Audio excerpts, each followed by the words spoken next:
Assalamu alaikum wa rahmatullah wa barakatuh. Paix sur ceux qui suivent la guidée, paix et bénédiction sur le prophète sallallahu alayhi wa sallam, sur ses compagnons, ses amis, sa famille, ainsi que sur tous ceux qui le suivront de bonne foi jusqu'au jour du jugement. Alors, aujourd'hui je voulais faire un audio sur ce que j'appelle, ce que j'essaie d'intituler pour regrouper plusieurs concepts, l'autosabotage. J'avais déjà commencé un audio, puis j'ai pas trop aimé la tournure, donc j'ai pas conservé. Donc je vais essayer d'être plus précis en fait, parce que souvent je m'égare dans plein de ramifications et finalement ça devient confus, malheureusement. Donc souvent c'est bien du premier coup, mais parfois je réécoute et je me dis non, c'est trop, faut faire ça autrement. Donc voilà. Si ça arrive, c'est que c'est un sujet qui est pas facile à expliquer parce que à la base, en fait, comme on est plus ou moins tous concernés, donc il faut savoir extraire son expérience personnelle ou de ce qu'on voit et d'essayer de faire un message qui concerne tout le monde.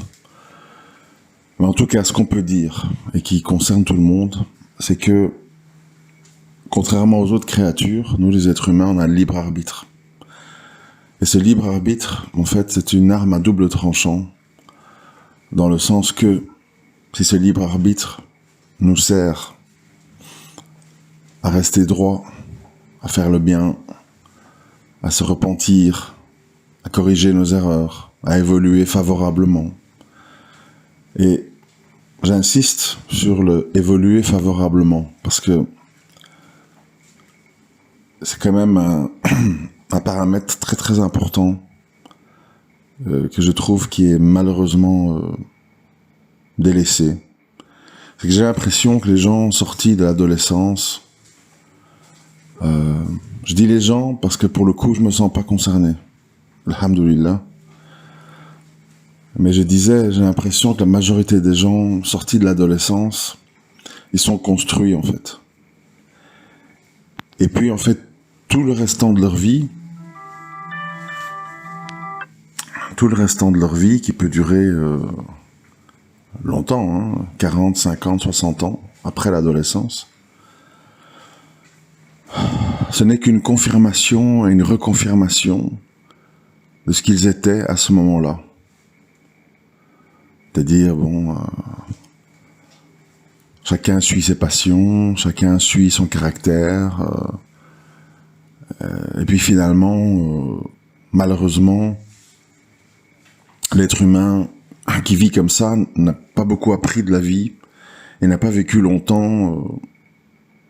Le fait qu'il a vécu longtemps n'a pas été profitable. Parce que finalement, quel est l'intérêt de vivre 60, 70, 80 ans, plutôt que 20, 25, c'est que je ne vois que 3 intérêts, finalement, au bout du compte. Un, adorer Allah avec de l'endurance, c'est-à-dire pas que dans un flash de jeunesse, de crise de foi ou quoi, mais dans le temps, et dans les bons moments, les mauvais moments, les périodes de crise, les périodes de doute, les périodes de joie, c'est-à-dire avoir pu l'adorer de manière constante. 2, avoir l'occasion d'accumuler des œuvres de bien, s'occuper des nécessiteux, des orphelins, réparer des injustices, condamner le blâmable, propager la parole d'Allah. Voilà. Et 3, avoir l'occasion de faire évoluer sa personne. Si on enlève ces 3 choses-là, je ne vois pas trop l'intérêt, en fait, de s'attarder ici-bas. C'est la course aux richesses, manger, dormir, toilette, je t'aime plus, mariage, divorce, C'est pas très intéressant. Et on peut joindre à l'évolution favorable de sa personne le fait justement aussi de sortir de sa personne. Ça veut dire être capable, non seulement d'évoluer soi, et fait partie de cette évolution, le fait de laisser derrière soi de nouveaux êtres humains qui vont nous remplacer après notre décès, qui soient des gens droits, justes, honnêtes, croyants, etc., etc. Fait partie de cette évolution, parce que beaucoup de gens, non seulement ils n'évoluent pas pour eux-mêmes, ils sont ce qu'ils sont, mais en plus, ils ont l'hédonisme, l'égoïsme de ne penser qu'à eux, de ne pas laisser de traces derrière eux, en plus du fait qu'ils n'évoluent pas eux-mêmes. Bon, donc c'est la double peine, en fait, quelque part. Si vous voulez, quelqu'un qui n'est pas dans un processus d'évolution, et qui en plus n'a pas d'enfant, en fait, c'est un fardeau total, en fait. C'est un bilan atroce, parce que si tu n'évolues pas, ou si tu es une personne moyenne, ni bonne ni mauvaise, c'est bon, chacun à notre niveau, hein. Je crois qu'aucun de vous ou moi-même, nous sommes des grands pieux savants, qui sommes au milieu des décombres, des handicapés, des veuves, occupés à faire du bien matin, midi et soir, hein. Malheureusement, on bricole, on est ici en Occident, on fait ce qu'on peut.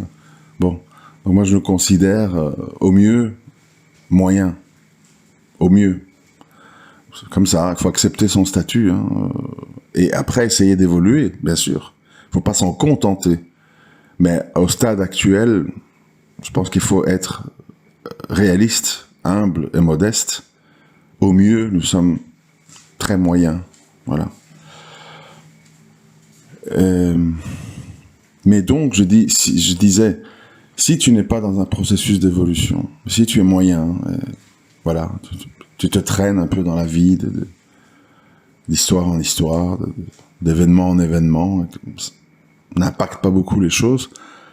Si tu n'as pas pensé qu'à toi, et au moins tu as eu une descendance, tu laisses une chance à ta lignée génétique de relever le niveau derrière toi, en espérant que tes enfants soient mieux que toi. Donc le fait de ne pas avoir d'enfants, qu'on soit quelqu'un de moyen ou de bien, etc., c'est quand même un acte d'un égoïsme suprême, parce qu'en plus, tu condamnes ta lignée génétique à être dans la médiocrité, ou te donne pas un espoir que quelqu'un dans cette lignée relève le niveau un jour. Enfin bon, je ne vais pas entrer dans des concepts trop compliqués, mais je suppose que vous voyez ce que je veux dire. Donc, tout ça pour en arriver à quoi? Pour dire que, pour être dans un processus d'évolution personnelle, il faut apprendre de la vie. Apprendre, ça veut dire avancer, ça ne veut pas dire régresser. Que veut dire avancer? Ça veut dire développer des qualités et des comment on l'appelle, des caractéristiques islamiques. Ça veut dire, plus tu avances en âge, plus tu te rapproches de la mort,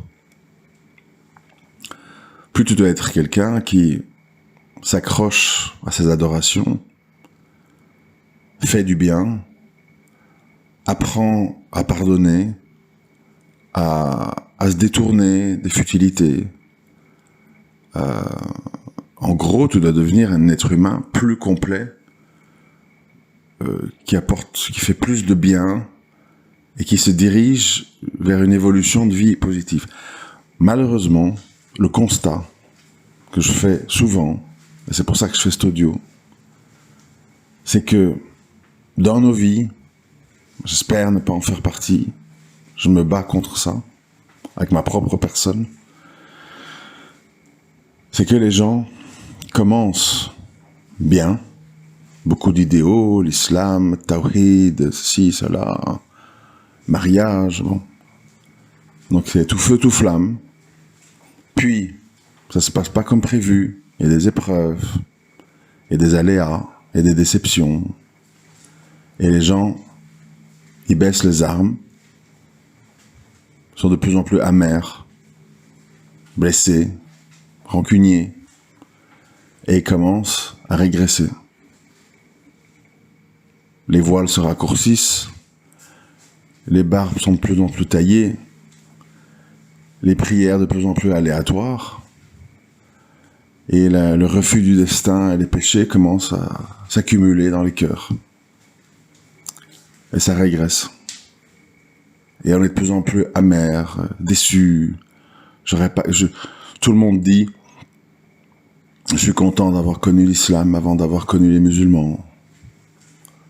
On commence à détester ses frères et sœurs en islam, donner le mauvais soupçon, plus leur pardonner, le cœur plein de rancune. Et quelque part, c'est un peu un échec, c'est un aveu d'échec, c'est-à-dire que le musulman, il doit encaisser, à l'image du prophète, sallam, de tous les prophètes, sahaba, etc. Il faut encaisser. Il faut avoir l'humilité de dire, ce qui m'arrive, c'est le mal de mes propres mains. J'ai participé à ce qui m'a déçu. J'ai participé à cette situation. Et pas toujours dire, comme nous avons tous tendance à le faire, moi y compris. Je souligne, moi y compris. Mais je me bats contre ça. De dire, en fait, j'ai subi. Moi, je dis souvent, j'ai subi. D'abord, on a subi parce qu'on le voulait bien. Personne ne subit de force. Il y a plein... j'ai donné l'exemple l'autre jour dans un audio, je sais plus c'était dans quel sujet, mais j'ai dit, ma grand-mère maternelle était très amoureuse d'un homme. Elle aurait pu le subir parce qu'elle était amoureuse à l'époque. Et elle a choisi de prendre sa fille bébé et de s'enfuir parce que elle avait peur pour sa fille qu'elle soit maltraitée et violentée. Donc dans la vie, on fait des choix. On fait des choix et nous devons tous les assumer. On fait des erreurs, on doit tous les assumer. Et de là, il faut se corriger et ne pas répéter les erreurs, tirer des leçons et avancer vers le bien. Mais on doit sortir de ce processus qui consiste à dire « Je suis complètement étranger et étrangère à ce qui m'est arrivé. J'ai rien fait de mal. J'ai tout bien fait. Et comme j'ai rien fait de mal et j'ai tout bien fait, ben en fait, moi j'ai pas à pardonner quoi que ce soit, puisque j'ai subi. J'ai pas participé. » Vous voyez comment on en arrive à ne pas évoluer en pensant en fait que nous sommes impuissants. C'est un peu comme on dit avec Shaitan en fait. Shaitan m'a poussé, Nash Shaitan. Oui, il a susurré à nos oreilles et nous avons fait. Il a suggéré et on a écouté. Donc on doit toujours s'inclure dans le processus de ce qui nous est arrivé. C'est ça quand on dit accepter le destin, bon ou mauvais. Ça veut dire, si j'estime que quelque chose dans ma vie est mauvais dans mon destin, je reste croyant et je reste humble parce que il est fort probable, voire certain, que j'ai joué un rôle là-dedans. Direct ou indirect. Vous savez, les exemples, il y en a tellement, c'est compliqué. Un qui me vient à l'esprit comme ça, mais bon, je sais pas si c'est le plus parlant. Des gens qui disent, ça fait 40 ans que je subis ma mère, elle est injuste, elle a toujours privilégié mes frères et sœurs, j'ai toujours été le mouton noir de la famille. Vous savez, à force de répéter ça, ça touche à votre foi, hein, parce que vous dites, mais Allah, il est pas juste avec moi. C'est pas possible. Alors qu'en réalité, si vous avez le courage de voir la réalité en face, Peut-être que vous avez été le mouton noir de la famille parce que vous avez laissé qu'on vous traite en mouton noir. Si vous auriez eu le courage de dire à un moment donné, écoutez, moi si vous voulez me revoir ici et qu'on ait des relations, il va falloir me traiter un minimum bien, d'égal à égal avec mes frères et sœurs. Si chaque fois que je viens ici, en fait, je suis la boniche ou celle qui doit ramasser la déchetterie de tout le monde, on vient me raconter ses problèmes, et moi, tout le monde s'en fout de moi et de ma vie, je suis désolé, mais dans ce cas-là, moi, je ne suis pas une victime, je veux une relation humaine d'égal à égal, on ne pourra pas continuer comme ça. Mais si tu n'as pas fait cette démarche, et que tu as collaboré, tu as accepté, à un moment donné, tu as joué un rôle. Tu n'es pas mauvaise, tu n'es pas méchant, mais tu as alimenté. Tu as alimenté. Par ton acceptation. Accepter, c'est une forme de collaboration. Après, je sais très bien, l'ayant vécu moi-même, des fois, on est dans des situations où on est pris en otage. C'est-à-dire qu'on est pris dans des chantages. Et comme on est guidé un peu par nos peurs, on fait des scénarios catastrophes, ben on accepte des choses inacceptables en nous disant c'est pas le moment, c'est trop tôt, on verra, pas tout de suite, on postpose et les choses s'aggravent parce que on fait des scénarios. Mais c'est très important. Moi, c'est vraiment un grand conseil que je vous donne parce que je sais que ça nous concerne pratiquement tous et toutes.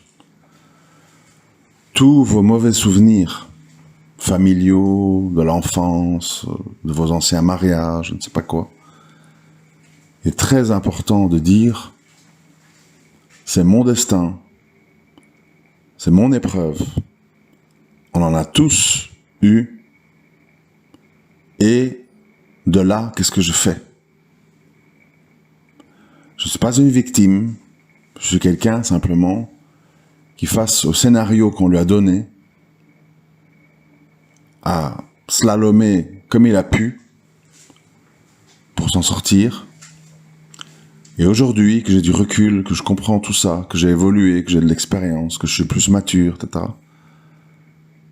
Quelle direction je vais prendre? Celle des ressentiments, du négativisme et de ressasser les choses et m'enfoncer dans les sables mouvants de l'amertume, ou m'en servir comme un tremplin pour être un être humain qui comprend la vie, qui comprend bien où est le bien et le mal, qui ne répète pas les mêmes erreurs, qui s'entoure de bonnes personnes et qui pardonne à ceux qui le méritent et qui va de l'avant et qui profite des années qui lui restent pour se réformer, se rapprocher d'Allah et faire des œuvres de bien pour arriver avec un livre le plus allégé possible. Et donc, il faut arrêter avec l'auto-sabotage. L'auto-sabotage, c'est en fait faire des choix de vie divers et variés qui vous ramènent en arrière. C'est-à-dire qui ne sont pas positifs pour votre développement personnel, religieux, etc. Et qui sont basés sur la fuite en avant, répéter les mêmes erreurs, ne pas accepter la réforme personnelle en disant telle et telle chose qui m'est arrivée dans la vie, j'y ai participé, j'ai joué un rôle, et c'est normal que ça m'est retombé dessus. Sortir de ce processus de victimisation qui vous pousse à vous auto-saboter après, pour aller vers une vie de reconstruction, de pardon et de rapprochement vers Allah. Mais si vous n'êtes pas là-dedans, vous serez inévitablement dans l'auto-sabotage, ça veut dire les choix de vie destructeurs qui vont vous rendre encore plus amer, encore plus triste, encore plus avec un sentiment d'injustice.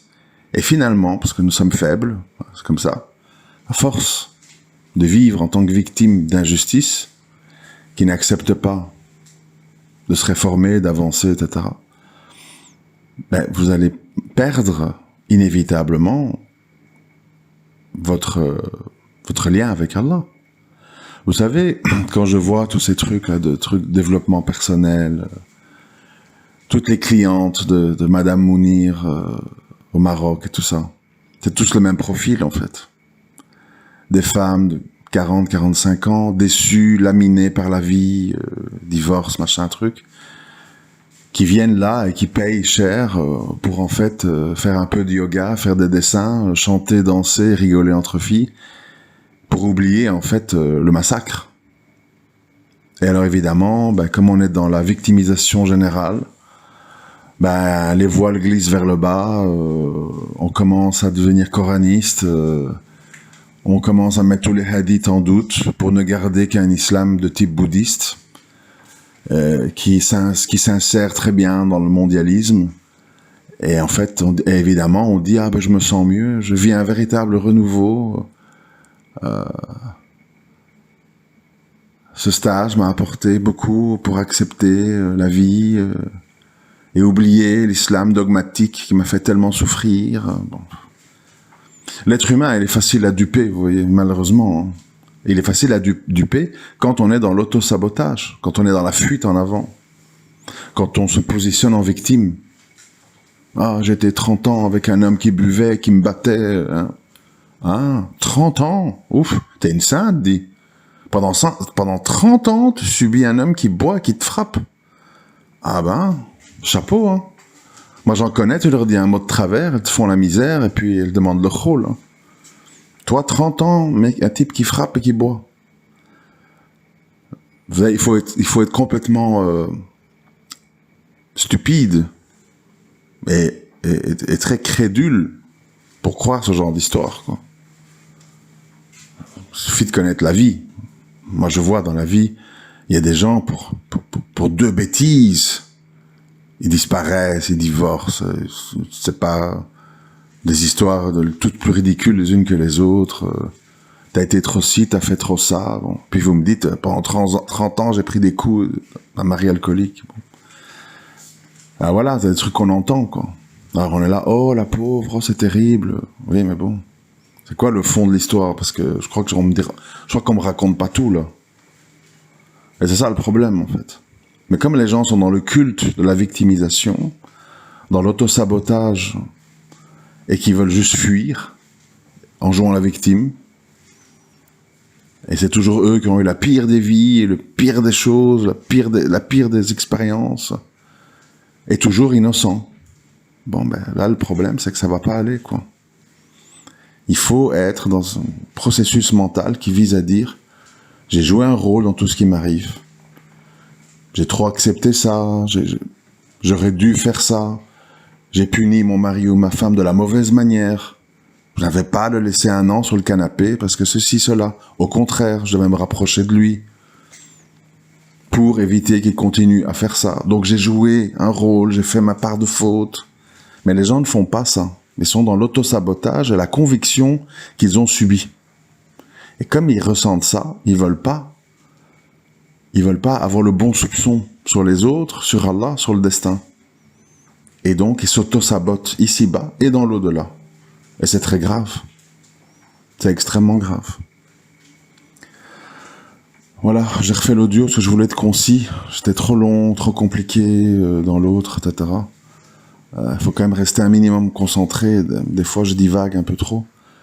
Donc j'espère que vous avez compris le fond de la pensée. C'est extrêmement important. Extrêmement important. Parce que ça nous concerne tous plus ou moins. Nous avons cette tendance, nous les êtres humains, à être comme ça. Et alors on s'en sort jamais, en fait.